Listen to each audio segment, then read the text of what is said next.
We think we have a money problem. We believe that if our bank account were larger, if our salary were doubled, our anxiety would disappear. But this is a lie. Most people do not suffer from a lack of income. They suffer from an abundance of appetite. You do not have a financial crisis. You have a desire crisis. As the Stoic philosopher Seneca once wrote, "It is not the man who has too little, but the man who craves more, who is poor." You can manage your spreadsheets, you can optimize your tax returns, and you can track every penny. But if you do not manage the fire in your heart, you will always be hungry. Wealth is not a number, it is a ratio. It is the ratio of what you have to what you want. If your desires always outpace your income, you will remain a slave, regardless of how many zeros are in your balance. To be truly free, you must stop managing your money and start managing your soul, the illusion of more. We are taught to believe that more is the solution. More clothes, more technology, more status. But more is a moving target. In psychology, this is known as the hedonic treadmill. You run faster and faster, but you stay in the same place. You get the raise, and then you need a better car. You get the house, and then you need better furniture. The legendary entrepreneur Naval Ravikant said it best. Desire is a contract that you make with yourself to be unhappy until you get what you want. Every time you allow a new desire to take root you are signing away your peace of mind. You are creating a debt that money cannot pay. Most people spend their entire lives working to fund a lifestyle that they don't even enjoy. They are not buying things. They are buying social approval. They are buying a temporary escape from their own boredom. But the escape is short-lived. The treadmill never stops unless you decide to step off. Managing the internal budget. A budget is not just a list of expenses.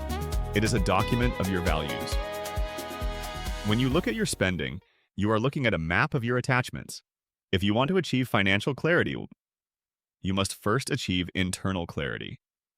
The Roman Emperor Marcus Aurelius reminded us, "Very little is needed to make a happy life. It is all within yourself, in your way of thinking." Managing your desires means practicing selective apathy. It means looking at the latest trends, the newest gadgets, and the pressure to conform and feeling absolutely nothing. It is the ability to say, "That is nice, but I do not need it to be whole." When you master your desires, you create a permanent surplus, not because you earn more, but because you need less.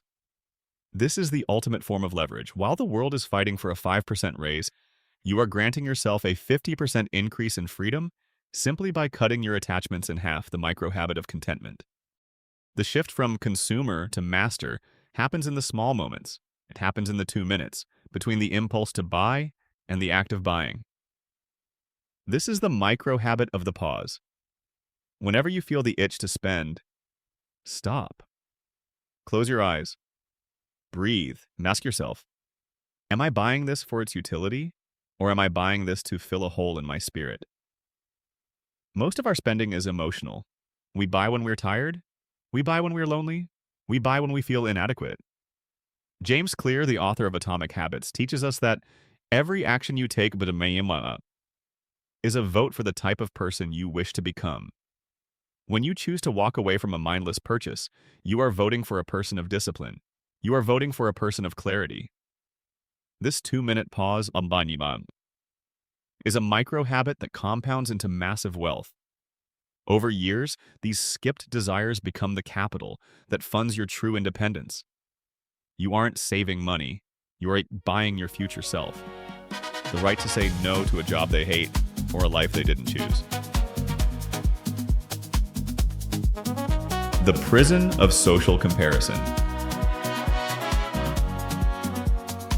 Why do we want what we want? Usually, it is because someone else has it. We live in an era of digital envy. We scroll through feeds, and we see the highlights of 1,000 lives. We begin to feel that our normal life is a failure. Theodore Roosevelt famously said, Comparison is the thief of joy. But in the modern world, comparison is also the thief of wealth. We spend money we haven't earned to buy things we don't need, to impress people we don't even like. This is the definition of insanity. Managing your desires requires you to disconnect from the social scoreboard amidst. You must realize that the Joneses are broke. They are drowning in debt to maintain an image of success. True wealth is invisible. It is the money that is not spent. It is the freedom to spend your Tuesday morning walking in the park instead of being chained to a desk to pay for a luxury SUV you rarely drive. When you stop caring about looking rich, you finally have the resources and to actually become wealthy. The power of voluntary hardship. The Stoics had a secret weapon for managing desire: voluntary hardship. Every once in a while, they would live on the simplest food, wear the roughest clothes, matsubitao, and sleep on the floor. Not because they were poor, mistacho, but because they wanted to prove to themselves that they didn't need luxury to be happy.